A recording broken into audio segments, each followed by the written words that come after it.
ಆತ್ಮೀಯ H16 news ಅರ್ಥಾತ್ ಹೇ ಸಿದ್ದರಾಮಗೆ ಸ್ವಾಗತ. ನಾನು ನಿಮ್ಮವ MI ಅಥವಾ ಮಲ್ಲಪ್ಪ ಜೋತವರು. ಆತ್ಮೀಯರೇ, ಈಗಾಗಲೇ ಧರ್ಮಸ್ಥಳದ ಬಗ್ಗೆ ಸಾಕಷ್ಟು ಮಾತಾಡ್ತಾ ಇದ್ದೀವಿ, ಚರ್ಚೆ ಮಾಡ್ತಾ ಇದ್ದೀವಿ. ಆ ರೀತಿಯ ಸಮಸ್ಯೆ ಅದ ಇಲ್ಲ ಅಂತಲ್ಲ, ಸುಮ್ಮನೆ ಯಾರೂ ಮಾತಾಡಲಿಕ್ಕೆ ಸಾಧ್ಯ ಇಲ್ಲ.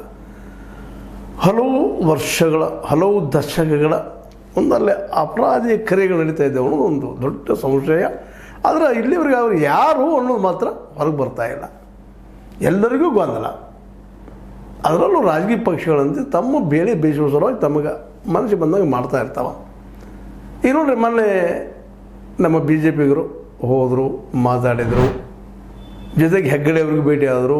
ಇನ್ನೊಂದು ಘಟನೆ ಘಟಿಸಿ ಹೋಗಿಬಿಡ್ತು. ಅವತ್ತು ಹೆಗ್ಗಡೆ ಅವ್ರನ್ನ ಸಮಾಧಾನ ಮಾಡಿ ಬರೋದು ಜೊತೆಗೆ ಇನ್ನೊಂದೇನೋ ರಾಜಕೀಯ ದಾಳಗಳು ಸಲುವಾಗಿ ವಿಜೇಂದ್ರ ಅವರು ಕರಾವಳಿಯ ನಾಯಕರನ್ನೊಂದಿಷ್ಟು ಕರ್ಕೊಂಡು ನಮ್ಮ ಈ ಕುಸುಮಾವತಿ ಅವರಿಗೆ ಅಂದರೆ ಸೌಜನ್ಯ ಅವ್ರ ತಾಯಿಗೆ ಭೇಟಿ ಆದರು. ಇವತ್ತದು BJPಯಲ್ಲಿ ಘರ್ಮ ಆಗಿಬಿಟ್ಟದ, ದೊಡ್ಡ ಚರ್ಚೆ ಶುರು ಆಗಿಬಿಟ್ಟದ. ಅದರಲ್ಲೂ ವಿಜೇಂದ್ರ ಅವ್ರ ಮೇಲಂತೂ ಸಾಕಷ್ಟು ಪಾರ್ಟಿಯಲ್ಲಿ ವೈರಿಗಳು ನಿರ್ಮಾಣ ಆಗಿದೆ ಅಂತ ಇಡೀ ಜಗತ್ತಿಗೆ ಗೊತ್ತಿದ್ದ ವಿಷಯ ಅದ. ಹೇಗಾದ್ರೂ ಮಾಡಿ ಅವ್ರನ್ನ ಅಧ್ಯಕ್ಷ ಸ್ಥಾನದಿಂದ ಇಳಿಸಿ ಹೋಗಬೇಕು, ಮೂರಿಗೆ ಸರಿಸಬೇಕು. ಇಲ್ಲ ನಾಳೆ ಇವರೊಬ್ಬರು ಇನ್ನೊಬ್ಬರು ಯಡಿಯೂರಪ್ಪ ಆಗಿ ಬಂದ ನಮಗೆ ಅಧಿಕಾರ ಇಲ್ಲದಂಗೆ ತಾವು ಮುಖ್ಯಮಂತ್ರಿಯಪ್ಪ, BJP ಬಂದರೆ ಯಡಿಯೂರಪ್ಪನವ್ರ ಮನೆಯವರ ಮುಖ್ಯಮಂತ್ರಿ ಅನ್ನೋದು ಆಗ್ತದೆ ಅಂತ ಕಾರಣಕ್ಕಾಗಿ ಅನೇಕ ವಿರೋಧ ಮಾಡ್ತಾಯಿದ್ರು. ಈ ಘಟನೆಯನ್ನು ಸರಿಯಾಗಿ ಸದುಪಯೋಗ ಮಾಡ್ಕೊಳ್ಳಿಕ್ಕೆ ಹೊರಟಿದ್ದಾನೆ ಅಂತ ಅನಿಸ್ತದೆ. ಅದರಲ್ಲೂ ಒಂದಿಷ್ಟು ಕೆಲವರಿಗೆ ಕರಾವಳಿ, ಮತ್ತು ಈಗ ನಿಮ್ಮ ಕರಾವಳಿ ಗೊತ್ತದ ಪೂರ್ತಿಯಾಗಿ ಅದು ಈ BJP ಅಥವಾ RSS ಪ್ರಯೋಗಶಾಲೆ. ಸಾಕಷ್ಟು ಬುದ್ಧಿವಂತರಿದ್ದಾರಲ್ಲ, ಆದರೂ ಆ ಬುದ್ಧಿವಂತಿಕೆ ಕೇವಲ ಒಂದು ಎಲ್ಲೋ ಕೆಲವು ಜನ ಕೈಯಾಗಿ ಸಿಕ್ಕೊಂಡು ಈ ಒಂದು BJP ಅನುಕೂಲ ಆಗುವಂಥ ಒಂದು ವಾತಾವರಣ ಅಲ್ಲಿದೆ ಅಂತೇಳಿ ಹಿಂದೂ ಮುಸ್ಲಿಂ ಅಂತೂ ಜಬರ್ದಸ್ತ್ ಅದ ಅಲ್ಲೇ. ಆ ನೆಲೆಯಲ್ಲೇ ಅಲ್ಲಿಯ ನಾಯಕರು ನಮಗೆ ತಿಳಿಸಲಾರದೆ ಹೋದರು. ಕುಸುಮಾವತಿ ಮನೆಗೆ ಭೇಟಿ ಅವಶ್ಯಕತೆ ಇತ್ತ ಅನ್ನುವಂಥ ಪ್ರಶ್ನೆಗಳು ಹೇಳ್ತಾ ಇದ್ದಾವೆ. ಅದು ಯಾಕೆ ಹೋದರು, ಏನು ಕಾರಣ ಹೋದರು ಅನ್ನೋದು ಬೇರೆ ಮಾತು. ಅದರಲ್ಲೂ ಮುಖ್ಯವಾಗಿ ನಮ್ಮ ಕಟೀಲ್ ಅವರು, ನಳಿನ್ ಕುಮಾರ್ ಕಟೀಲ್ ಅವರು, ಅಶೋಕ್ ಅವರು, ಒಂದು ಸುನೀಲ್ ಕುಮಾರ್ ಅವರು, ಇವರು ಸುನೀಲ್ ಕುಮಾರ್ ಅವರು, ಇವರೆಲ್ಲರೂ ಇದನ್ನು ಒಂದು ದೊಡ್ಡ ಇಶ್ಯೂ ಮಾಡ್ತಾಯಿದ್ದಾರೆ. ನಮಗೆ ಹೇಳಾರ್ದು ಹೋದರೆ ಯಾಕೆ ಅಂತೇಳಿ ಇಲ್ಲಿ ಇನ್ನೊಂದು ನೆನಪಿಸ್ಬೇಕಾಗಿದೆ. ಧರ್ಮಸ್ಥಳವನ್ನು ಎಷ್ಟು ಸಾಧ್ಯ ಇದನೋ ಅಷ್ಟು ರಾಜಕೀಯ ಲಾಭ ಮಾಡ್ಕೊಳ್ಳೋಕ್ಕೆ ಎರಡು ಕಡೆ ಜನ ಪ್ರಯತ್ನ ಮಾಡ್ತಾರೆ. ಇತ್ತು ಸೌಜನ್ಯನ ಬಿಡ್ತಾ ಇಲ್ಲ, ಅಥವಾ ಹೆಗ್ಗಡೆ ಅವ್ರನ್ನೂ ಬಿಡ್ತಾ ಇಲ್ಲ. ಯಾಕೆ ಎರಡೂ ಅಪೋಸಿಟ್ ಇದೆ, ಎರಡೂ ಇಲ್ಲ. ಸೌಜನ್ಯರ ಕೊನೆಗೆ ನೇರ ಆರೋಪ ಇರೋದು ಹೆಗ್ಗಡೆ ಅವ್ರ ಕುಟುಂಬದ ಮೇಲೆ. ಎರಡೂ ಕಡೆ ನೀವು ಹೆಂಗೆ ಎರಡೂ ಧ್ವನಿ ಮೇಲೆ ಹೆಂಗೆ ನೀವು ಹೆಜ್ಜೆ ಇಡ್ಲಿಕ್ಕೆ ಸಾಧ್ಯ ಇದೆ? ಎರಡರಲ್ಲಿ ಒಂದು ನಡಿಬೇಕು ಅಂಥ ಸಂದರ್ಭದಲ್ಲೇ ಈಗಾಗಲೇ BJP ಇದು ಸ್ಪಷ್ಟವಾಗಿ ಹೆಗ್ಗಡೆ ಅವ್ರ ಜೊತೆ ಕಂಡುಕೊಳ್ಳೋದ. ಇದು ಅಪವಿತ್ರ ಆಗಲಿಕ್ಕಂಥದ್ದು ಕೆಲವು ನೆಕ್ಸ್ಲೈಟ್ ಮನೋಧರ್ಮದವರಿಂದ ಆಗಿರ್ಬೋದು, ಅಥವಾ ಕೆಲವು ಜನ ವಿಚಾರವಂತರಿಂದ ಆಗಲಿಕ್ಕಂಥದ್ದು. ಈ ಸಿಟಿ ನೆಕ್ಸ್ಲೈಟ್, ನಗರ ನೆಕ್ಸ್ಲೈಟ್ ಅಂತೆಲ್ಲ ಗದ್ದ ಹೇಳೋದಂತ ಅವ್ರು ಆರೋಪ ಮಾಡ್ತಾ ಇದ್ದಾರೆ. ಅಂಥ ಪ್ರಸಂಗದಲ್ಲೇ ಹೋಗಿ ಅಲ್ಲೇ ಕುಸುಮಾವತಿ ಅವ್ರ ಮನೆಗೆ ಭೇಟಿಯಾಗಿ ಬಂದಿದ್ದು. ಇವತ್ತು ಮತ್ತೆ BJP ದೊಡ್ಡ ಚರ್ಚೆ. ಈಗ ಆಲ್ರೆಡಿ ಬಂತು, ಕಾಂಗ್ರೆಸ್ ಹೋಗ್ಲಿಕ್ಕೆ ರೆಡಿ ಆಗ್ತಾಯಿದೆ. ಅದು ಮತ್ತೆ ಬೇರೆ ಅವರು ಒಂದು ರ್ಯಾಲಿ ಮಾಡೋರನ್ನ ಅಂದ್ರೆ ಒಟ್ಟಿನಲ್ಲೇ ಧರ್ಮವನ್ನು ತಮ್ಮ ಹೆಂಗೆ ಬೇಕು ಉಪಯೋಗ ಮಾಡ್ಕೊಳ್ಳಿಕ್ಕೆ ಎಲ್ಲರೂ ಪ್ರಯತ್ನ ಮಾಡೋರ. ಏಕಲಿಗೆ ಎರಡು ಕೆಲಸ ಆಗಬೇಕು. ಒಂದು ನಾವು ನ್ಯಾಯಪರ ಇದ್ದೀವಿ, ಇನ್ನೊಂದು ಅಧರ್ಮವನ್ನು ಉಳಿಸ್ತೀವಿ ಅನ್ನೋಂಥ ಮಾತನ್ನು, ಜೊತೆಗೆ ಹೆಗ್ಗಡೆ ಅವರದ್ರಲ್ಲಿಲ್ಲ ಅನ್ನೋಂಥ ಮಾತನ್ನು. ಈ ನಡುವೆ SIT ಇದ್ದಿದ್ದು ಮೌನವಾಗಿ ಇಲ್ಲ, ಸೌಜನ್ಯ ಕೇಸ್ ನಾವು ತೆಗೆದುಕೊಳ್ಳೋದಿಲ್ಲ ಅಂತನ ಅದಕ್ಕೆ ಸಂಬಂಧಿಸಿದಂಥ ಉದಯ್ ಜೈನ್, ನಿಮಗೆ ಗೊತ್ತದ, ರಿಕ್ಷಾ ಡ್ರೈವರ್, ಅವರು ಕರೆಸೆ ಮಾತಾಡಿದ. ಯಾಕೆ ಮಾತಾಡಿದ್ದು? ಸೌಜನ್ಯ ಕೇಸ್ ಸಂಬಂಧ ಏನು ಅನ್ನುವಂಥ ಸಂಶಯಗಳು ಇದ್ದಾವೆ. ಏನೋ ಒಟ್ಟು ಕರೆಸಿದ್ರು, ಮಾತಾಡಿದರು. ಉದಯ್ ಜೈನ್ ಅವರು ಕಾನ್ಫಿಡೆಂಟಾಗಿ ಮಾತಾಡಿದರು, ಹೊರಗೆ ಪ್ರೆಸ್ ಮೀಟು ಮಾಡಿದರು. ಅಂದರೆ ಒಟ್ಟಾರೆಯಾಗಿ SIT ಇದ್ದಿದ್ದು ಏಕಾಲಕ್ಕೆ ಎರಡು ಕಡೆ ಬಾಣ ಹೊಡ್ತಾ ಇದೆ. ಒಂದು ಸೌಜನ್ಯ ಕೇಸನ್ನು ಓಪನ್ ಮಾಡುವಂಥದ್ದು, ಅದೇ ಕಾಲಕ್ಕೆ ಈ ನಮ್ಮ ದೂರದಾರನ ಮತ್ತೆ ತಮ್ಮ ವಶಕ್ಕೆ ತೊಗೊಂಡ ಇನ್ನೊಂದು ಎನ್ಕ್ವೈರಿ ಮಾಡುವಂಥದ್ದು. ಏನಪ್ಪ ಏನೇನು ಉಳಿದಿ ನೀನು, ಎಂತ, ಯಾವ ರೀತಿಯಾಗಿ, ಯಾವ ಕಾಲದಲ್ಲಿ ಏನಾಯಿತು, ಅವ್ರು ಯಾರ್ಯಾರು ಅಂತ ಮತ್ತಷ್ಟು ಎನ್ಕ್ವೈರಿ ನಡೆಸ್ತಾ ಇದೆ.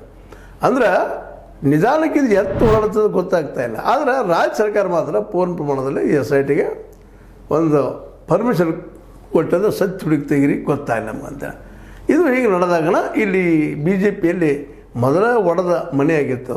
ಈ ನಮ್ಮ ವಿಜೇಂದ್ರ ಹೋಗಿ ಬಂದಿದ್ದಕ್ಕಾಗಿ ಅಲ್ಲಿ ಇನ್ನಷ್ಟು ಒಡೆದ ಮನೆಗಳೊಳಗಿಂದ ಗಳಗಳನ್ನು ಹೇಳ್ಕೊಂಡು ಹೋಗುವಂಥ ಜನ ಸಾಕಷ್ಟಾಗಿದ್ದಾರೆ ಅಂತ. ಅಂದ್ರೆ ಕರ್ನಾಟಕದಲ್ಲಿ ಬಿ ಜೆ ಪಿ ಒಂದು ಬಲಿಷ್ಠ ಪಕ್ಷವಾಗಿ ಹೊಮ್ತದಾನ ಇನ್ನು ಮುಂದಿನ ದಿನದಲ್ಲಿ ಅನ್ನುವಂಥ ಮತ್ತೊಂದು ಪ್ರಶ್ನೆಗೆ ಹೇಳ್ತಾ ಇದೆ. ಯಾಕಂದ್ರೆ ಒಂದು ಸಣ್ಣ ವಿಷಯ, ನಮ್ಮ ಏನಪ್ಪ ಅಂತಂದ್ರೆ ಈ ವಿಜೇಂದ್ರ ಅವ್ರು ಹೋಗಿ ಬಂದಂತ ನಮಗೆ ಅನ್ನಿಸ್ಬೋದು, ಬಟ್ ಬಿ ಜೆ ಪಿಯಲ್ಲಿ ದೊಡ್ಡ ವಿಷಯ ಆಗಿದೆ. ಯಾಕಂದರೆ ಈ ಸೌಜನ್ಯ ಕೇಸ್ ಮತ್ತೆ ರೀಓಪನ್ ಆಗೋದು ಬೇಡಾಗಿದೆ ಅವ್ರಿಗೆ. ರೀಓಪನ್ ಆಯ್ತು ಅಂದ್ರೆ ಮತ್ತೆ ಅದು ಮುಚ್ಚಾಕೋದು ಅಷ್ಟೇ ಕಷ್ಟ ಅದ. ಆದರೆ ರೀಓಪನ್ ಆಗೋದನ್ನ ಅಂತೇಳಿ ಕೆಲವೊಂದು ಜನ ಮಾತಾಡಿಕೊಳ್ಳಿಕ್ಕೆ ಇದ್ದಿದ್ದಾರೆ. ಆದರೆ ರೀಓಪನ್ ಆದರೆ ಮತ್ತೆ ತೊಂದರೆ ಯಾರಿಗಾಗೋದು? ಹೆಗ್ಗಡೆ ಅವರಿಗೆ. ಅದಕ್ಕಾಗಿ ಅದು ರೀಓಪನ್ ಆಗೋದು ಬೇಕಾಗಿಲ್ಲ ಅನ್ನುವಂಥ ಮಾತುಗಳು ಕೇಳಿ ಬರ್ತಾಯಿದ್ದವು. ಅದೇನೋ ಆಗಲಿ, SIT ಒಂದು ಕಡೆ ತನ್ನ ಕೆಲಸ ತಾನು ನಡೆಸೋದು. ಆದರೆ ಬಿ ಜೆ ಪಿ ಮಾತ್ರ ಇದ್ರ ಜೊತೆಗೆ ಏನೋ ಸಾಧಿಸ್ಲಿಕ್ಕೆ ಹೋಗಿತ್ತು. ಇಡೀ ಒಂದು ವಾತಾವರಣ ತಮ್ಮ ಪರವಾಗಿ ಮಾಡ್ಕೊಳ್ಳಿಕ್ಕಾಗಿ ಹೋಯಿತು. ಆದರೆ ಇವತ್ತು ಏನಾಗಿದೆಪ್ಪ ಅಂದ್ರೆ ಅವ್ರ ನೋಡಿ ಬೆಂಕಿ ಎತ್ತಂಗೆ ಆಗ್ಯದ. ಯಾವ ಕರಾವಳಿಯಲ್ಲಿ ಗೆಲ್ಲುವ ಕುದುರೆ ಆಗಿತ್ತು, ಆ ಕುದುರೆಯಲ್ಲಿ ಮತ್ತೆ ತನ್ನ ಅಸ್ತಿತ್ವವನ್ನು ಕಳ್ಕೊಳ್ತದನ ಅನ್ನುವಂಥ ಪ್ರಶ್ನೆನೂ ಹುಡ್ತಾ ಇದೆ. ಸ್ವತಂತ್ರವಾದ ಮೀಡಿಯಾಗೆ ಬೇಕಾಗಿರುವುದು ಸ್ವತಂತ್ರ ಧ್ವನಿ. ಆ ಸ್ವತಂತ್ರ ಧ್ವನಿ ಉಳಿಸಲು ನೀವು ಮಾಡಬೇಕಾದದ್ದು ಇಷ್ಟೇ. ಅದೇನಪ್ಪಾ ಅಂತಂತಂದ್ರೆ ನಿಮ್ಮ ಕೈಲಾದಷ್ಟು ಸಹಾಯ ಈ ಚಾನಲ್ಗೆ ಮಾಡಿ ಹಾಗೂ ನಿಮ್ಮ ಧ್ವನಿಯನ್ನು ಕಾಪಾಡಿಕೊಳ್ಳಿ. ಯಾಕಂದ್ರೆ ಇವತ್ತು ಇಡೀ ಧರ್ಮಸ್ಥಳ ಮತ್ತು ರಾಜ್ಯ ಜನ ಇದ್ದಿದ್ದು ಪೂರ್ಣ ಪ್ರಮಾಣದಲ್ಲಿ ಈಗ ಧರ್ಮಸ್ಥಳದ ಮೇಲೆ ಕಲ್ಲು ಕೂತಿದ್ದಾರೆ. ಯಾರು ಏನು ಹೇಳ್ತಾರೆ, ಏನು ಯಾರು ಸತ್ಯ ಎಷ್ಟು ಹೇಳ್ತಾ ಇದ್ದಾರೆ, ಸುಳ್ಳು ಎಷ್ಟು ಹೇಳ್ತಾ ಇದ್ದಾರೆ, ಜನಕ್ಕೆ ಅರ್ಥ ಆಗ್ಲಿಕ್ಕತ್ತದ್ರಿ. ನಿಧಾನಕ್ಕೆ ಈ ಮಂಗಳೂರಲ್ಲೇ ಕಾಂಗ್ರೆಸ್ ಬೆಳೀತಾ ಇದೆ ಡೇ ಟು ಡೇ. ಇದು ಬಿ ಜೆ ಪಿ ಆತಂಕ ಪಡುವಂಥ ವಿಷಯ. ಯಾಕಂದ್ರೆ ಈ ನಡುವೆ ಕರಾವಳಿ ಏರಿಯಾ ಪೂರ್ತಿಯಾಗಿ ವ್ಯಾಪಾರೀಕರಣಗೊಂಡು ಕೇವಲ ಏನಪ್ಪ ಅಂದ್ರೆ RSSದ ಗರಡಿ ಮಂಡ್ಯದಂಗೆ ಆಗಿತ್ತು. ಅದ್ರ ಇತ್ತೀಚಿನ ಡೆವಲಪ್ಮೆಂಟ್ಗಳು ಅದು ಪ್ರಶ್ನೆ ಮಾಡುವಂಗಾಗಿದ್ದಾವೆ. ಹೀಗಾಗಿ ಈ ಕರಾವಳಿ ಏರಿಯಾದಲ್ಲೇ ವಿಜೇಂದ್ರ ಅವರು ಮಾಡಿದಂಥ ಒಂದು ದೊಡ್ಡ ತಪ್ಪಾಗಿ ಕಾಣಕತ್ತದ ಬಿ ಜೆ ಪಿಗೆ. ಅಂದ್ರೆ ಇವರು ಕುಸುಮಾವತಿ ಮನೆಗೆ ಹೋಗಿ ಭೇಟಿಯಾಗಿ ಸಾಂತ್ವನ ಮಾಡಿ ನಿಮ್ಮ ಹೋರಾಟಕ್ಕೆ ನಮ್ಮ ಬೆಂಬಲದ ಸುಪ್ರೀಂ ಕೋರ್ಟ್ವರೆಗೆ ಹೋಗಿರಿ ಅಂತ ಮಾತನ್ನು ಜೋಡದು ಮಾಡ್ತಾ ಇದ್ದಾರೆ ಅವ್ರ ಪಕ್ಷದಲ್ಲೇ ಅಂತೇಳಿ. ಇವತ್ತು ಏನು ಬೇಕಾದ್ರೆ ಹೇಳ್ಬೋದು, ವಿಜೇಂದ್ರ ಅವರು ಇಲ್ಲ ನಾವು ರಾಜಕೀಯವಾಗಿ ಅವ್ರನ್ನ ಸಮಾಧಾನ ಮಾಡಬೇಕಾಗಿತ್ತು ಹೋಗಿದ್ನಿ ಹೀಗೆ ಹೇಳ್ಬೋದು. ಆದರೆ ಅವ್ರ ವಿರೋಧಿಗಳಿಗೆ ಇದೊಂದು ದೊಡ್ಡ ಅಸ್ತ್ರ. ಇಲ್ಲ ಅವ್ರು ಹಾದ್ರೆ ಯಾಕಲ್ಲೇ ನಮ್ಮ ಪಾರ್ಟಿಯ ಒಂದು ಹೆಸರು ಯಾಕೆ ಕೆಡಿಸಿದ್ರು ಅನ್ನೋಂಥ ಮಾತುಗಳು ಇದ್ದಾವೆ. ಒಟ್ಟಾರೆಯಾಗಿ ಈ ಒಂದು SIT ಏನಪ್ಪ ಅಂತಂದ್ರೆ ಅಲ್ಲೇ ಈ ಒಂದು ಧರ್ಮಸ್ಥಳದಲ್ಲೇ ತನ್ನ ತನಿಖೆಯ ಗುಟ್ಟನ್ನು ಬಿಟ್ಟು ಕೊಡ್ತಾ ಇಲ್ಲ. ಅದರ ಜೊತೆಗೆ ಇನ್ನೊಂದು ಏನಪ್ಪ ಅಂತಂದ್ರೆ ಈಗ ನಿಮ್ಗೆ ಹೇಳಿದಂಗೆ ಈ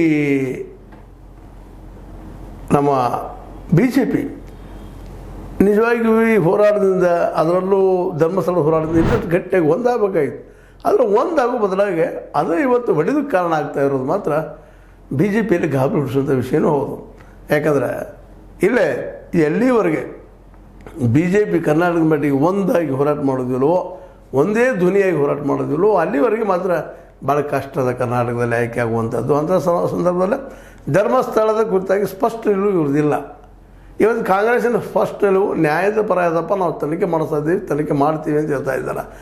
ಆದರೆ ಇವ್ರಿಗೆ ಯಾವ್ದು ಹೇಳಬೇಕು ಗೊತ್ತಾಗ್ತಾ ಇಲ್ಲ. ಒಂದು ಕಡೆ ತನಿಖೆಗೆ ಎಸ್ ಅಂತಾರ, ಇನ್ನೊಂದು ಕಡೆ ಈ ನಮ್ಮ ಏನಪ್ಪ ಅಂತಂದ್ರೆ ಆ ಒಂದು ಕುಸುಮಾವತಿಯವ್ರ ಭೇಟಿಯಾಗಿ ನಾವು ನಿಮ್ಮ ಜೊತೆಗಿದ್ದೀವಿ ಅಂತ ಹೇಳ್ತಾ ಇದ್ದಾರೆ. ಯಾರನ್ನು ನಂಬಬೇಕು, ಯಾವ ಮಾತನ್ನು ನಂಬಬೇಕು ಈ BJPಗಿರೋದು? ಈ ಡೋಲಾಯಮಾನ ಸ್ಥಿತಿಗೆ ಬಂದಿದ್ದ ಕಾರಣ ಇಲ್ಲಿ ಸರ್ಕಾರ, ಇಲ್ಲಿ ಜನ ಅಂತ ಹೇಳ್ಬೇಕಾಗ್ತದೆ. ಜೊತೆಗೆ ಇವತ್ತು ಸರ್ಕಾರ ಎಚ್ಚರಗೊಂಡ ಈ ವಿಷಯವನ್ನು ಡೋಳದು ಮಾಡಿ ತೋರಿಸ್ತಾ ಇದೆ ಜನರ ಕಣ್ಣಲ್ಲೇ. ನೋಡಪ್ಪ, ಯಾರು ನಾವು ನಿಮ್ಮ ಪರಾನೋ ಅಥವಾ BJPಗಿರೋನು ಅಂತ ವಾತಾವರಣ ನಿರ್ಮಾಣ ಮಾಡಲಿಕ್ಕಿದ್ದಾರೆ. ಅದನ್ನಾಗಲಿ ಈಗಿರುವಂಥ ಒಂದೇ ವಿಷಯ ಏನಪ್ಪ ಅಂತಂದ್ರೆ ಸೌಜನ್ಯ ಕೇಸ ರೀಓಪನ್ ಆಗ್ತದೋ ಇಲ್ಲೋ ಗೊತ್ತಿಲ್ಲ. ಆದರೆ ಒಂದು ಜನರ ಮನದೊಳಗೆ ಅದು ಆಗಲಿ ಅನ್ನೋದು ವಾತಾವರಣ ನಿರ್ಮಾಣ ಆಗತ್ತಿದ್ದೀನಿ ಸುಳ್ಳಲ್ಲ. ಹೀಗಾಗಿ ಸೌಜನ್ಯ ಕೇಸ್ ಜೊತೆಗೆ ಇನ್ನುಳಿದ ಕೇಸ್ಗಳು ಒಳಗೆ ಬರ್ತಾವೆ. ಎಷ್ಟು ಜನ ಹೆಣ್ಮಕ್ಕಳು ತಮ್ಮ ಮಾನ ಪ್ರಾಣ ಕಳ್ಕೊಂಡಿದ್ದಾರೆ, ಅದೆಲ್ಲ ತನಿಖೆ ಆಗ್ತದನ ಅನ್ನೋದು ಚರ್ಚೆ ನಡೀತಾ ಇದ್ದಾವೆ. ಅದಕ್ಕೆ ಇನ್ನೇನು ಉತ್ತರ ಬರ್ತದೆ ನೋಡೋಣ ಅಂತ ಹೇಳ್ತಾ, ಒಟ್ಟಾರೆಯಾಗಿ ದೂರದಾರ ಮಾತ್ರ ಮೇಲೆ ಎನ್ಕ್ವೈರಿ ಒಳಗಾಗ್ತಾ ಇದ್ದಾನೆ. ಜನಾನು ಸಹಿತ ಕೂತೋದು ನೋಡ್ತಾ ಇದ್ದಾರೆ. ಈ ಸಂದರ್ಭದಲ್ಲೇ ಒಂದು ಸಣ್ಣ ಎಡವಟ್ಟು ಸಹಿತ ಬೇಕಾದ ಆಗಬಹುದು. ಅದಕ್ಕಾಗಿ ಎಚ್ಚರಲೆ ಮಾತಾಡಬೇಕಾಗಿದೆ ಯಾರೋ ಆದರೂ ಅಂತ ಹೇಳ್ತಾ, ಇದು ಧರ್ಮಸ್ಥಳದ ಇವತ್ತಿನ ಸ್ಥಿತಿ. ಧರ್ಮಸ್ಥಳದಿಂದ ರಾಜಕೀಯ ಪಡ್ಲಿಕ್ಕೆ ಹೋದಂಥ BJP ಕೊನೆಯ ಕ್ಷಣದಲ್ಲ ದೊಡ್ಡ ಆತಂಕಕ್ಕೆ ಒಳಗಾಗಿ ಇವತ್ತು ತಮ್ಮ ನಾಯಕರುವಂಥ ಸ್ಥಿತಿಗೆ, ತಮ್ಮ ನಾಯಕನನ್ನು ಕಳ್ಕೊಬೇಕೇನೋ ಅನ್ನೋ ಸ್ಥಿತಿಗೆ ಬಂದು ನಿಂತದ.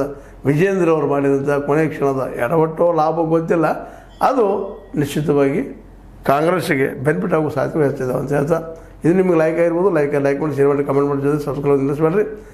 H16 ನ್ಯೂಸ್ ಅರ್ಥಾತ್ ಹೇ ಸಿದ್ದರಾಮಯ್ಯ ಸತ್ಯದ ಕೈಗಿನಲ್ಲಿ ವಂದನೆಗಳು.